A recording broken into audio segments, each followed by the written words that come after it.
Maharaji said, see everyone as God. The reason I'm saying all this is because you and I spend a huge amount of time in interpersonal relations. And the question I ask you, since you and I aren't going to monasteries to live our lives, since that's one of the things we do so much, wouldn't it be nice to make it a yoga? To make your human relationships your yoga. To make your human relationships the vehicle for becoming free rather than the vehicle to stay entrapped. And what is required is a shift in the way in which one looks at relationships, what they're about, what their function is. We have come out of a psychological morass. Freud and all of the personality people took us down a road. It's hard to appreciate how deep in it we are, how deep in the doo-doo of personality, how real it all is. I mean, you all think you have needs that must be met. You all think you have personality identities that must be honored. And even as I say that, I can feel you get tight, defending your right to have those things. Isn't that true? I can feel it in myself too, you know. I have a right to be angry. Damn right I do. We'll wait, you know, there's no rush. When you finish that trip, we'll still be here. Because awareness isn't in time. It's just here. You want to enjoy your neurosis? Enjoy. Enjoy, have more. Have another helping. Really climb in. We have gotten so thick in it, and so you're either getting into it through abuse of this or that, or you spend the rest of your life getting out of it, which is all giving it, that plane of reality, so much juice. And you look at your relationships from the point of view of your separateness. How will you fulfill my needs? I'll be who you need me to be if you'll be who I need you to be. Now, that kind of symbiosis, that's all fine if you don't get trapped in it. But if you get trapped in it, it's a nightmare. It's a nightmare rooted in your sense of separateness. It's like feeding the illusion of the separateness, which is the root cause of the pain.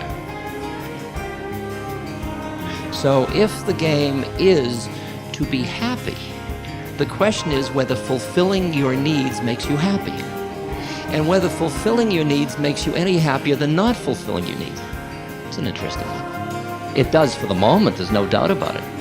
But if you notice that when you live on the realm of needs, the minute one is done, another one appears. If you notice that, you just go from one need to another, and each one is, and then, and then, and then, It's extraordinary. It's extraordinary.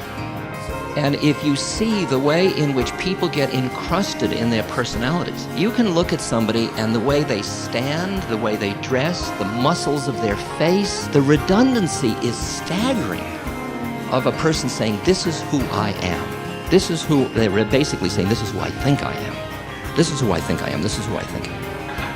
And everybody gives you a little matrix. They're walking down the street with it, out of the Dr. Strange comics, these huge mind nets.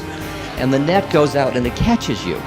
And you immediately go into the, I'll make believe you are who you think you are if you'll make believe I am who I think I am. So you don't even look to see who it is. You don't see God as your only friend. You don't see that could be God in drag.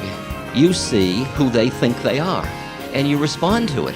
And so everybody is going into the personality realm, making it real, and then interacting. And then looking at each other, and when you think your personality is real, that's all you see when you look at other people. You don't see the other planes of consciousness. There's only one of us, there's just awareness, there's nobody. Who do you talk to? Can you and I enter into a dialogue knowing neither of us are real? Can we have needs without really thinking of them as who we are, where we're living? It seems to me that we come together through roles, through personality structures, through all these things. These are the vehicles through which we meet. These are the vehicles. The identification with the vehicle becomes a tremendous trap. And part of the yoga of relationship is to meet through the vehicle of all that stuff, but recognize that through the process of relationship, my relationship with you, let's find our way out of being trapped by that together.